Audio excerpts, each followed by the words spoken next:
ఇదేంటిది చక్షురాదింద్రియాల గోచరమయ్యే దగ్గర అది పనిచేస్తుందే కానీ అతీంద్రియమైన వస్తువు దగ్గర అది పనిచేయదు. అందుకొరకే ఇక్కడ ప్రత్యక్ష ప్రమాణముల యొక్క గోచరత్వాన్ని నిరాకరిస్తూ ఏంటిది ఆత్మతత్వం ఎటువంటిది యతో వాచో నివర్తంతే అప్రాప్యమున సాసా ఎక్కడికి వెళ్ళిన తర్వాత సమస్త ఇంద్రియాలు తిరిగి వస్తాయో అంటే అది ఇంద్రియాల గోచరం కాదని కదా మనకు తెలుస్తూ ఉంది. వాటిని అన్నిటిని కూడా నిరాకరించి ఇంద్రియాలకు గోచరంగానే అర్థాన్ని ప్రతిపాదించినందువలన అది విధిరహిత వాక్యము ప్రామాణ్యము అని. విధిరహిత వాక్యం అంటే ఇంద్రియార్థ విశేషత్వాభిధాశ్రుతే ప్రామాణ్యం. ఎట్లా సుషుప్త పురుష బోధక వాక్య సేవ వక్తవ్యం, నిద్రపోయిన వాడిని లేపినట్టుగా ఉంటుంది అని. నిద్రపోయిన వాడిని మనం లేపుతా ఉన్నాము, లేపినప్పుడు మనం ఏదో ఒక వాక్యాన్ని ప్రయోగం చేస్తామా లేదా, అది వాడిని లేపిందా లేదా, ఇంకా వేరే ప్రమాణాంతరం కావాలా? నిద్రపోయిన వాడిని లే అన్నాము, లే అంటే వాడు లేచాడు, లేస్తాడంటే అర్థమేమి? నిద్ర నుంచి మేలుకున్నాడు అంటే అజ్ఞానం నుంచి మేలుకున్నాడు. దానికి ప్రమాణాంతరం ఏమన్నా ఉందా? దానికి అర్థం ఏం లేదు అని అంటావు కదా. మరి దీనికి ఏమర్థం ఉంది లే అంటే? ఇంకా వేరే ప్రమాణాంతరం చేతి లేదు కదా. అందుకొరకు ఇంకేదైనా నీవు ఊరికై చేయి తట్టామే అనుకోండి, వాళ్ళు లేచాడు లేపేదాని కొరకు, అట్లయినా నిద్రపోయిందా లేదా? అందువల్ల నిద్రపోయిన వాళ్ళు లేపేదాని కొరకు ప్రమాణాంతరం ఎట్లయితే అవసరం లేదో అట్లాగే అలాంటి వాక్యం వల్ల కూడా ఇక్కడ కూడా మరి ఇంద్రియాల గోచరం కాని అతీంద్రమైన వస్తువు కొరకు కేవలం మహావాక్యం సరిపోతుంది గాని ప్రమాణాంతరము ఎందుకు నవ్వుతున్నావు? నిద్రపోయిన లేపమంటే నిద్రపోతావు ఏంటి తెల్లారిదాకా?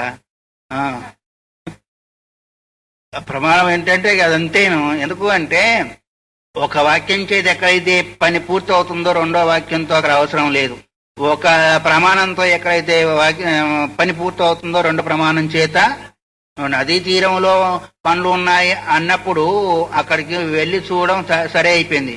మన అరిచేతిలోనే పనులు ఉన్నాయంటే అక్కడ కనిపిస్తూనే ఉన్నాయి కదా, ఇంకా వేరే ప్రమాణం అయితే చూసేది ఎట్లాగా ఉంది కదా అంటారు. ఇక అట్లా చూసుకున్నట్టయితే అది విన్న తర్వాత చూసాం కదా, మరి రెండో ప్రమాణం కూడా అయింది కదా అంటావేమో.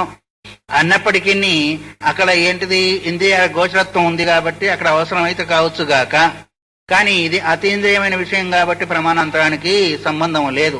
ఎట్లా అయితే నిద్రపోయిన వాడికి లేపాలంటే మరి ఒకే ప్రమాణం చేత ఎట్లాగైతే వాడు నిద్రలేస్తాడో, వాళ్ళు లేపే వాక్యానికి ఏ అర్థం లేకపోయినప్పటికీ నిద్రను ఎట్లాగైతే లేపుతూ ఉందో అట్లాగే తత్వమసి మహావాక్యానికి నీకు అర్థం లేదు, అర్థబోధకం కాదని అన్నావు కదా, అయినప్పటికీ మాకు అర్థబోధకం అవుతుంది, అజ్ఞాన నివృత్తి కూడా అవుతుంది. మాకు కావాల్సింది అజ్ఞాన నివృత్తి స్వరూప జ్ఞానము. ఎట్లా అవుతుంది మాత్రం? కాబట్టి దీనికి వేరే వాక్యంతో పని కూడా మాకు లేదు అని ఈ విధంగా చెప్పి దీన్ని నిరాకరణ చేస్తున్నారు. ఇది అయం ఆరంభ.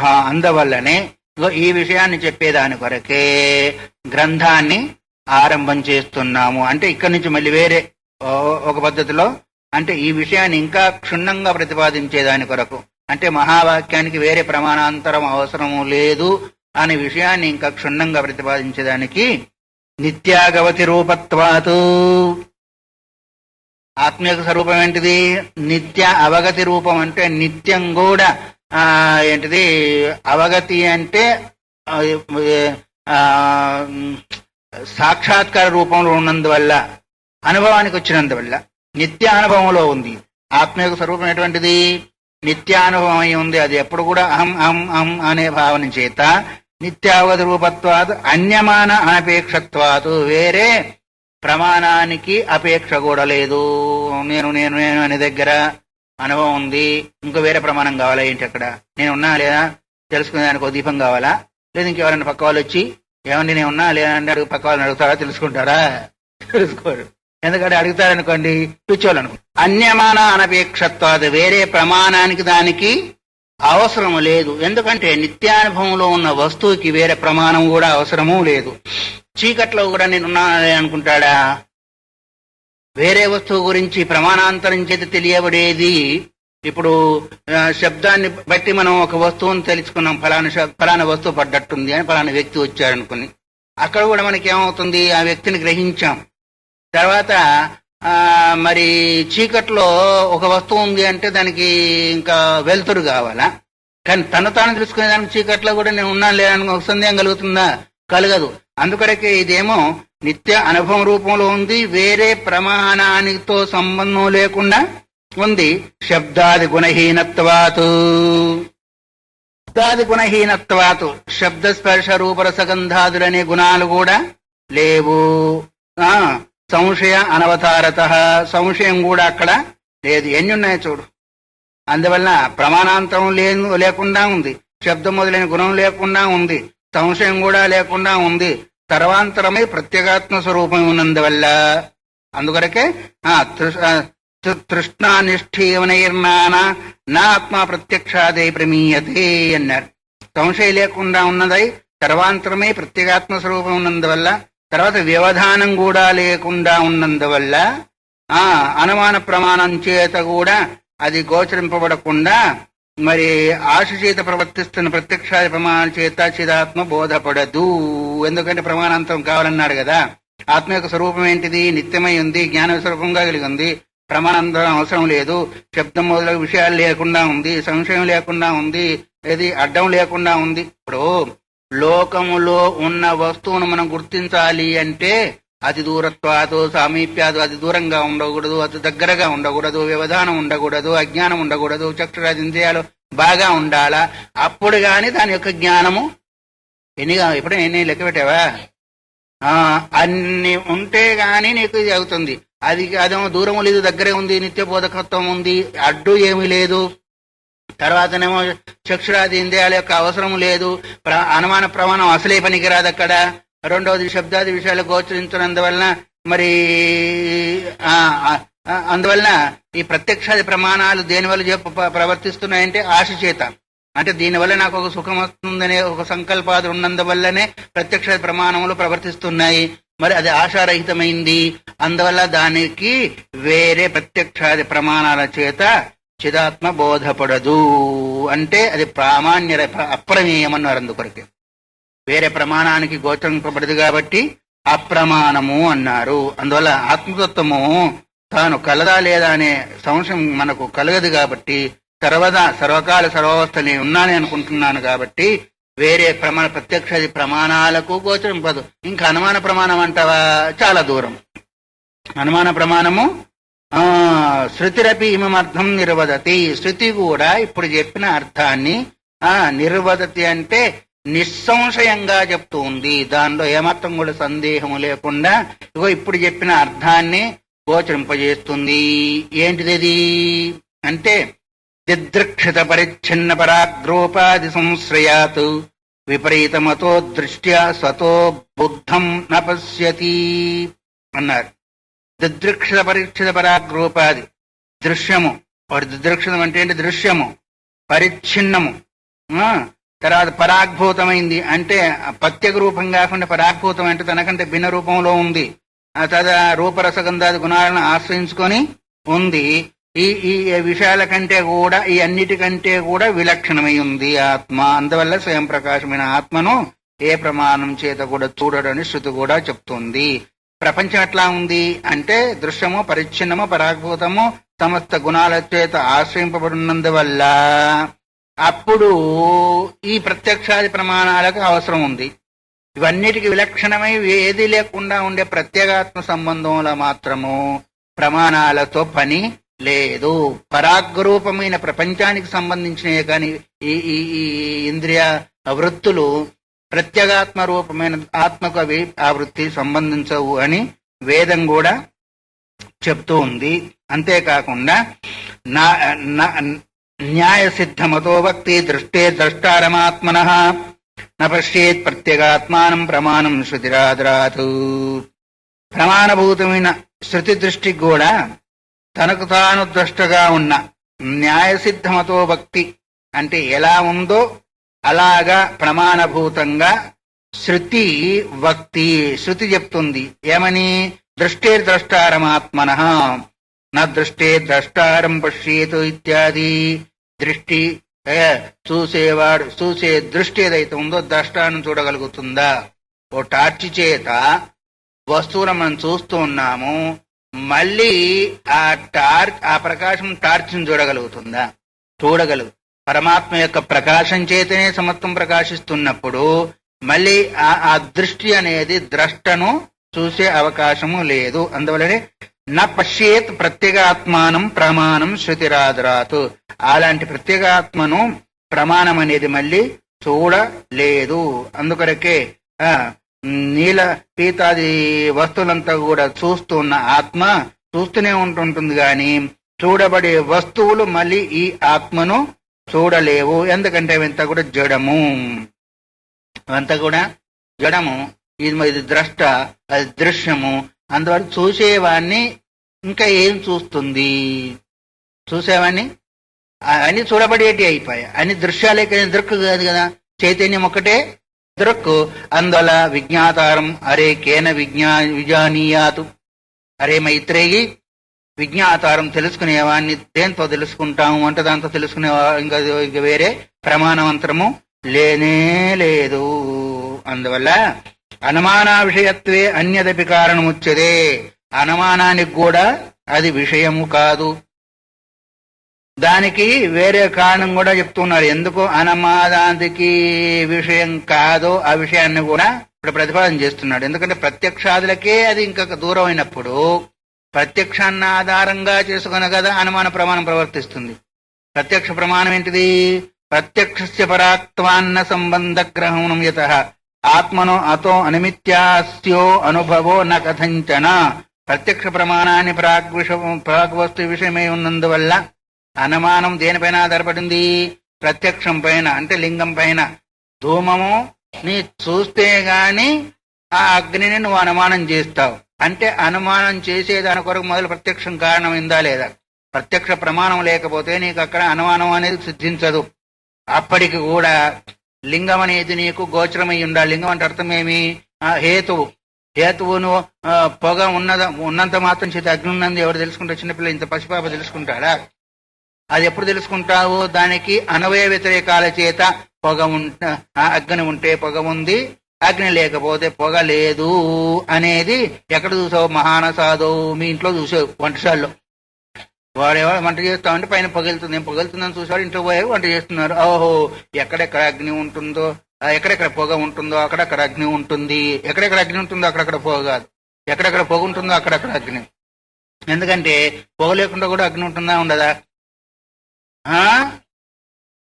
ఇదంటే ఇనుపగుండులో ఉంటుందా లేదా అగ్ని? అక్కడ పొగ ఉంటుందా? మరి ఎక్కడెక్కడ పొగ ఉంటుందో అక్కడ అగ్ని ఉంటుంది, కానీ అగ్ని వాళ్ళ దగ్గర కూడా పొగ ఉండాలని ఏం లేదు నియమం. గ్యాస్ స్టవ్ లో కూడా నీకు పొగలేదుగా. పొగున్న దగ్గర అగ్ని ఉంటుంది కానీ అగ్ని దగ్గర పొగ ఉండాలని నియమము లేదు. అయితే మొత్తానికి ఎట్లాగైంది? నీకు ప్రత్యక్ష లింగం కావాలా వద్దా? అయితే ఇక్కడ నీకు ప్రత్యక్షమే పనిచేయనప్పుడు ఇంకా అనుమానం ఎక్కడ? దూరం, చాలా దూరం. అందువల్ల ఆత్మనో అతో అనిమిత్యాస్యో అనుభవో నా కథంచన. అందువల్ల ఆత్మ యొక్క సంబంధం గ్రహించ ఎందువలన సంభవింపదంటే అందువలనే ఈ ఆత్మ యొక్క అనుభవము అనుమానం చేత ఏ విధంగా కూడా కలగనేరదు. ఎందుకంటే ప్రత్యక్ష సంబంధమే లేదు. ఇప్పుడు అనుమానం ఇంకా చాలా దూరంగా, అనుమాన ప్రమాణం అసలు ప్రవేశించదు. అనుమాన ప్రమాణం కావాలంటే మొదలు దానికి అన్వయ వ్యతిరేకాలు చూసుకోవాలా, ఉన్నదా లేదా అనేది. అసలు ప్రత్యక్షం గోచరం అవుతుంది, అనుమానంతో దూరం. ప్రత్యక్ష ప్రమాణం పనిచేయనప్పుడు కూడా కదా నీకు అనుమానం ప్రమాణం చేస్తుంది. అక్కడ పొగ అగ్ని రెండు కనిపిస్తున్నాయి అనుకోండి, అప్పుడు అనుమాన ప్రమాణం కావాలా మీకు? అక్కర్లేదు.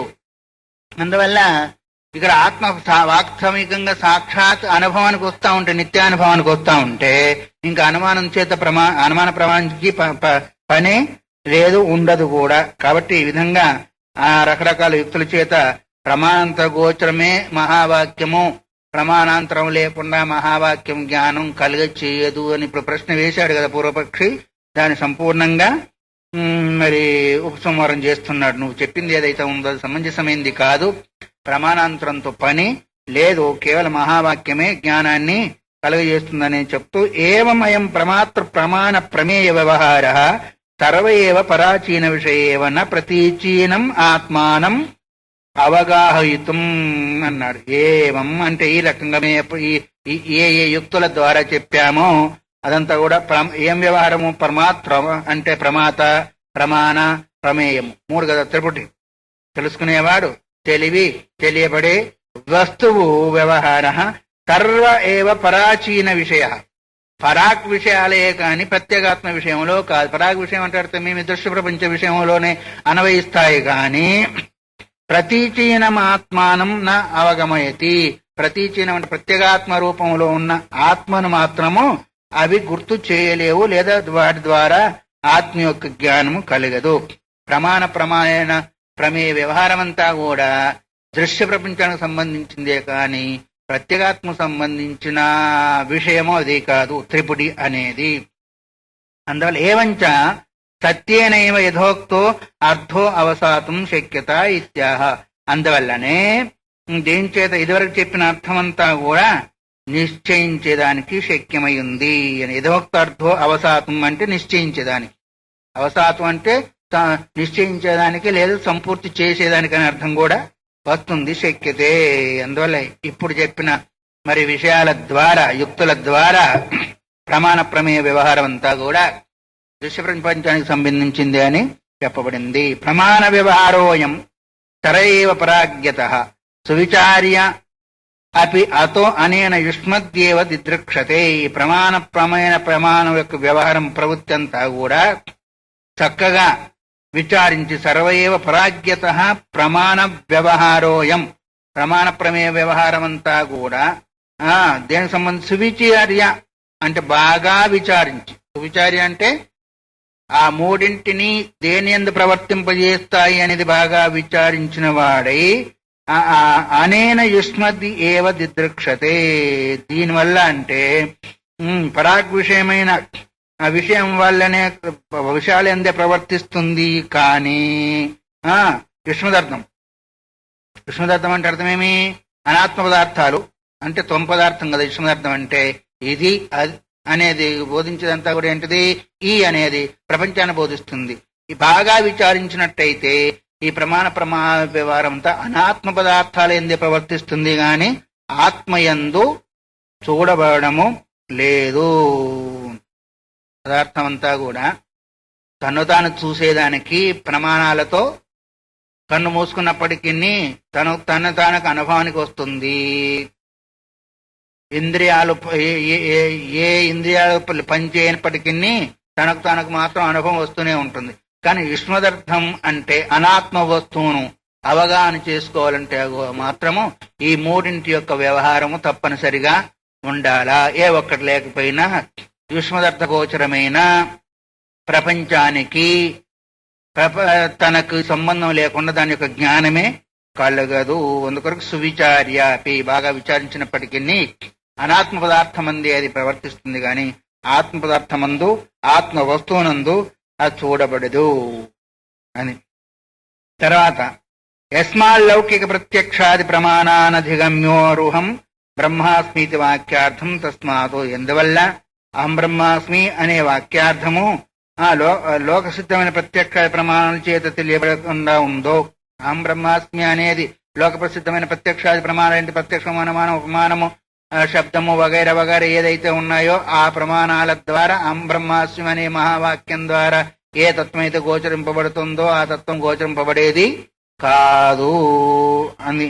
యస్మా లౌకిక ప్రత్యక్ష ప్రమాణ అనధిగమ్యో రూహం బ్రహ్మాస్మీతి వాక్యార్థ తస్మాతో తెలియబడినై ఉందో. అందువల్లనే ఆ ముందర శ్లోకం ద్వారా ఏం చేస్తున్నాను, దీన్ని అన్వయం చేస్తున్నాను అంటే లౌకిక ప్రత్యక్షాల ద్వారా అహం బ్రహ్మాస్మి అనే వాక్యం ద్వారా గోచరింపబడే ఆత్మ వస్తువు గోచరింపబడదు అనేదాన్ని ఏం చెప్పాడు ఇంతవరకు? ప్రత్యక్షాది ప్రమాణాలంతా లౌకిక విషయాలకు సంబంధించిందే గాని ఆత్మకు సంబంధించింది కాదు. దాన్ని ఈ శ్లోకం ద్వారా మళ్ళీ చూస్తూ అన్వయ వ్యతిరేకాభ్యాం నస్యా ప్రాణతో యతః వీక్షాపన్నస్య కోస్మీతి సదసీతి శృతిర్జగౌ. తదు వ్యతిరేకాల చేత అన్వయము వ్యతిరేకం చేత ప్రాణపర్యంతం నిరసించి. ప్రాణపర్యంతం అంటే అర్థమేమి? పంచమహాకోశాలు ఇంకా చెప్పినట్టయితే ప్రాణము, మనసు, బుద్ధి, చిత్తం, అహంకారంత వరకు ఇది కాదు కానీ తీసేసి ఆఖరికి నేను ఎవడను అని అనుకున్నాడు అనుకో.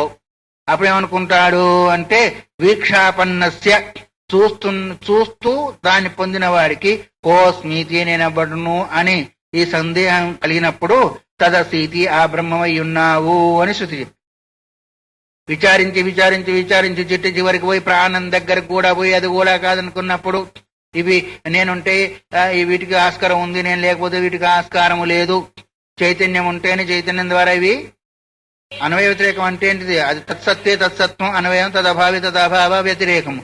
అది ఉంటే దానికి ఆస్కారం, లేకపోతే ఇంకా ఆస్కారం. ఆఖరికి అదేది నేననేవాడు ఎవడు అని ప్రశ్న వేసుకున్నప్పుడు శృతి ఏం చెప్పింది? తదసీతి శృతిర్జగౌ, అదే ఆ బ్రహ్మమే నువ్వై ఉన్నావు. అదే కదా కేనోపనిషత్తులో కూడా వచ్చేసింది. ఇంద్రుడు పోయినప్పుడు ఆయన ఇది అప్రత్యక్షమైపోతాడు కదా, పోతే ఉమాదేవి వచ్చేస్తుంది. ఎవరు అంటే ఆయనే బ్రహ్మ, ఆయన వల్లనే మీరంతా కూడా గెలిచారు, నేను గెలిచాను నేను గెలిచాను ఇంతవరకు పోట్లాడుకున్నారు, ఆయన యొక్క సత్తా లేకపోతే మీరేం చేయలేరు అంటే, అదే ఇంద్రియాలంటే ఇంద్రాది దేవత అంటే అర్థమేమి? ఈ శరీరంలో కూడా ఇంద్రాది దేవతల అధిష్టానం నేను చెప్పుకున్నాం కదా 18వ అధ్యాయంలో. ఆ ఇంద్రాది దేవతలు కూడా ఆ సత్తా ద్వారానే కదా చేస్తూ ఉన్నారు. ఎప్పుడైతే ఆ సత్తా బయటకు వెళ్ళిపోయిందో చెయ్యి ఆడుతుందా? ఇందుని బట్టి ఆడించమను, ఆడిస్తాడేమో. కారు పోతుందా, ఇంకోటి చేస్తుందా? అందుకనకే ఆ సత్తా ద్వారానే ఇవన్నీ కూడా నడుస్తూ ఉన్నాయి అని శృతి కూడా చెప్పింది అనేదాన్ని ఈ విధంగా చెప్పాడు. సమస్తం అన్వయ వ్యతిరేకాల ద్వారా ప్రాణంతో కూడా సమస్తం కూడా ఆత్మ కాదు అనుకొని వీక్షాపన్న అంటే చూస్తూ దగ్గరికి అంటే చూస్తూ విచారిస్తూ వచ్చిన వాడికి మళ్ళీ ఏం సందేహం కలిగింది? నేనెవడను అనే సందేహం కలిగినందువల్ల శృతి మాత ఏం చెప్పింది? తదస్థితి అదే అయి ఉన్నావని ఆ విషయం చెప్పింది. కాబట్టి సోయం అన్వయ వ్యతిరేక న్యాయతావానేవా, అందువల్ల ఈ అన్వయ వ్యతిరేక న్యాయం ఏదైతే ఉందో ఈ యొక్క జ్ఞానాన్ని కలిగదీశాంతాల్లో సమర్థవంతమై ఉంది. కాబట్టి అన్వయ వ్యతిరేకము ఎంత పర్యంతము అంటే ఏది అవసానో వాక్యార్థ. అన్వయ వ్యతిరేకం ఎంతవరకు ఉండాలా అంటే వాక్యార్థము ఎంతవరకు కలగదో అంతవరకు ఉండాలి. వాక్యార్థము జ్ఞానము ఎంతవరకు కలగదో అంతవరకు అన్వయ వ్యతిరేకం అనేది ఉండాలి. అందువల్ల ఏది అవసానం వాక్యార్థ, వాక్యార్థ జ్ఞానం ఏది ముఖ్య కారణంగా కలిగి ఉంటుందో అంత పర్యంత వరకు మాత్రమే ఏముంటుంది? అన్వయ వ్యతిరేకం ఉంటుంది. తర్వాత అది సమస్య పోతుంది. అన్వయ వ్యతిరేకం వల్ల వాక్యార్థము సమాప్తం అవుతుంది అని. అందువల్ల అన్వయ వ్యతిరేక జ్ఞానము సాధనం అయిపోయింది, అదేమో సాధ్యము అయింది.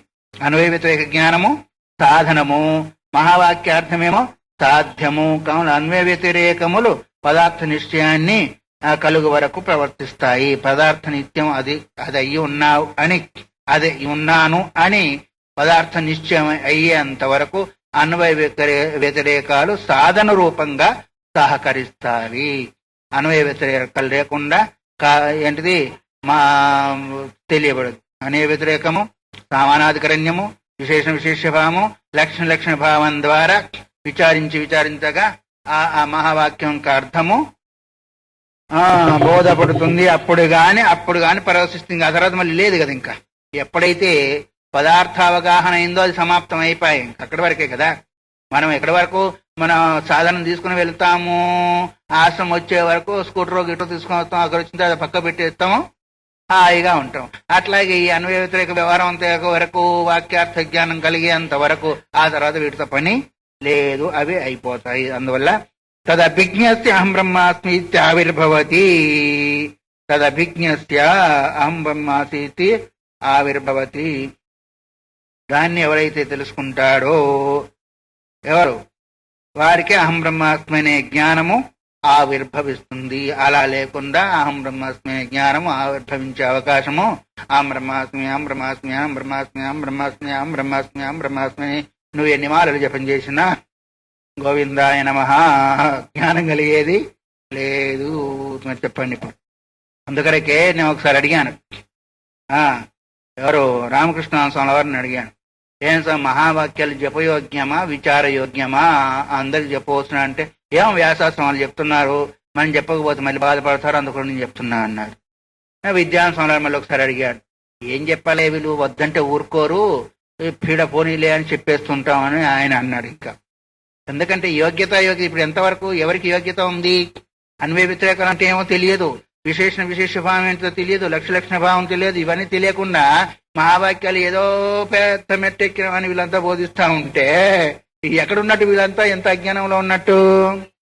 మరి ఏం చెప్తారంటే వాళ్ళు చెప్పకపోతే నేను అడిగినా చెప్పలేదంటారనే ఉద్దేశం చేత అట్లాగే ఉంటుంది. ఇక వెనకబడి పీడించినప్పుడు చెప్పకపోతే ఎన్నిసార్లు అడిగినా మా గురువు గారు నా పని దయగలేదని అదొకటి ఏంటిది అభియోగం. ఇక కోర్టులో తీర్పు కావాలి. అక్కడ ఎవరికి యోగ్యత ఉంది, ఎవరికి ఇప్పుడు ఒక క్షేత్రములో ఒక బీజము అది పండాలంటే ఆ క్షేత్రము శుద్ధమై ఉండాలా వద్దా? పూసర క్షేత్రం వేస్తే పండుతుందా? అసలే మామూలు మంత్ర జపం చేసేదానికే యోగ్యత లేదు. కొంతమందికి ఎప్పుడు ప్రపంచ వ్యవహారంలో పడి ఉంటారు, ఆ నామమాత్రంగా ఏదో చేసుకుంటారు, అంతవరకే ఇది రావడం లేదా. ఇంకా మహావాక్యం ఈ విధంగా ఎన్ని తంత్రాలు పడుకుంటూ విచారించుకుంటూ వస్తున్నాం మనం ఇప్పుడు. మరి ఈ విధంగా వాడికి అధికారంగా అంతవరకు అనే వ్యతిరేకాలు చేసుకుంటున్న వాడికి వాడికి అహం బ్రహ్మాస్మి అనే జ్ఞానము కలుగుతుంది. అందుకొరకే ఏమన్నాడు ఇక్కడ, అహం బ్రహ్మాస్మి జ్ఞానం వరకు కలుగుతుంది. తద్ అభిజ్ఞస్య, ఆ యథార్థ స్వరూపాన్ని తెలుసుకున్న వాడికి, ఆ వాక్యార్థ జ్ఞానం అవగాహన వచ్చిన వాడికి అహం బ్రహ్మాస్మితి అనే జ్ఞానము ఆవిర్భవిస్తుంది. అప్పుడు గాని ఎంత పని ఉంది, ఎన్ని జన్మలు పోవాలా? అయితే తప్పని కాదు, మొదటి యొక్క ఫౌండేషన్ ఏదైతే ఉందో దాన్ని మనం సక్రమంగా పాటించగలిగినప్పుడు అసలు యమం నియమం ఆసనం ప్రాణాయామం ప్రత్యాదులు ఇంకా ఏంటిది యమం లేదు నియమం లేదు ఆసనం లేదు, కాసేపు కూర్చోవాలంటే గంటగానే అటు ఇటుతో ఏది నృత్యం చేస్తూ ఉంటుంది శరీరము, ఇటున్న కాళ్ళు అటు అటున్న కాళ్ళు ఇటు, ఇక అది చాలా దూరం అయిపోయా. ఇంకా ఈ విచారణ ఎక్కడ? విచారణ చేసిన నీకు సమయం లేదు, పోయి ఎవరిని అడుగుతాను నీకు చెప్పేవాళ్ళు లేరు. మహావాక్యాలన్నీ కూడా అక్షరాలు మనకు తెలుస్తూనే ఉన్నాయి, వాళ్ళే చెప్పక్కర్లేదు. మన పుస్తకాలు కనిపించడం లేదా? కనిపిస్తున్నాయి. కానీ ఎందుకయ్యా అంటే దానికి కూడా ఒక యోగ్యత అనేది కావాలి. అందుకొరకే ఈ విధంగా ఎవరికయ్యా మరి అది అవగాహనకు వస్తుంది అంటే అలాంటి జ్ఞానం కలిగిన వాళ్ళకే వస్తుంది. అందువరకు ఈ ఉత్తర గ్రంథాన్ని నేను యొక్క ఆ తాత్పర్యం ఏంటి చెప్తున్నాడు. ద్రష్టృ దృశ్య విభాగేన ఆగమాపాయి సాక్షి విభాగేన చ శృతి అభ్యుపగత సంక్షిప్య ఉచ్యతే. ద్రష్ట దృశ్యము ఈ రెండొక విభాగము. ఉత్పత్తి వినాశములు గల కార్యకారణములు ఒకటేమో ద్రష్ట దృశ్యము, ఇదొక విభాగము. ఉత్పత్తి వినాశములు గల కార్యకారణముల యొక్క సాక్షి యొక్క విభాగము వేదాంతం అంగీకరించి సంక్షేపంగా చెప్పబడుతున్నాయి. వేదాంత సిద్ధాంత ప్రకారంగా సంక్షేపరించి చెప్తూ ఉన్నాము. ఏంటి విభాగాలు? ద్రష్ట దృశ్యం యొక్క విభాగం, ఆగమాపాయి సాక్షి విభాగం. అంటే ఆగమ అంటే ఉత్పత్తి, అపాయి అంటే వినాశముల యొక్క కార్యకారణములకు సాక్షి. వచ్చిపోయే వాటికి కార్యకారణాలు కదా, వాటి యొక్క సాక్షి యొక్క విభాగం చేత వేదాంత సిద్ధాంతం ఏదైతే ఉందో అది కూడా శృతిని అనుసరించి సంక్షిప్య ఉచ్యతే, సంక్షేపంగా చెప్పబడుతుంది. కాబట్టి ద్రష్ట యొక్క స్వభావం ఏంటిది, దృశ్యం యొక్క స్వభావం ఏంటిది, వీటిని విభజించి చెప్పడం. ఉత్పత్తి వినాశాలు అంటే ఏంటిది, వాటి యొక్క స్వభావాన్ని చెబుతూ ఉండడం. తర్వాత వీటికి సాక్ష్యం కూటస్థ చైతన్యము, దాని యొక్క లక్షణం ఏంటిది అర్థమవుతుంది కదా. ఇదంతా కూడా ద్వితీయాధ్యాయంలో విస్తారంగా చెప్పిన పదార్థ విశేషాన్నే ఇక్కడ మళ్ళీ సంక్షేపంగా చెప్తుంది. ఇదివరకు అంతా రెండో అధ్యాయంలో పోయింది ఇదంతా కూడా. దాన్ని మళ్ళీ ఏం చేస్తున్నాడు, సంక్షేపంగా మళ్ళీ చెప్పుతూ దాన్ని మరి అనువర్తింపజేస్తూ దృశ్యత్వాతో ఘటవద్దేహో దేహవచ్చ ఇంద్రియాణ్యపి మనశ్చేంద్రియవజ్ఞేయం